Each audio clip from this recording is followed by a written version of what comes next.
আজ সন্ধান দেব কলকাতার আরও একটি চিপেস্ট বাফেটের, যেখানে মাত্র 299-এ পেয়ে যাবে চিকেন মানচাও স্যুপ থেকে ডেজার্ট, একদম আনলিমিটেড, তাও আবার এই রকম একটা ইউনিক অ্যাম্বিয়েন্সে বসে।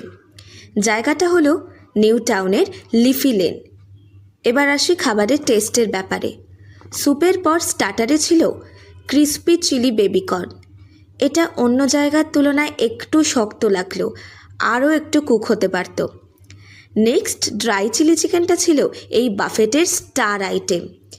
এরপর মেন কোর্সে ছিল চিলি পনির ও এগ হাক্কা নুডলস। এই কম্বিনেশনটা বেশ ভালো ছিল। তারপর ছিল এগ ফ্রাইড রাইস। সত্যি বলতে এটা আমার খুব একটা ভালো লাগেনি, তবে এই চিকেন হট গার্লিকটা খেতে মন্দ নয়। এরপর ডেজার্টে ছিল 1 স্কুপ চকলেট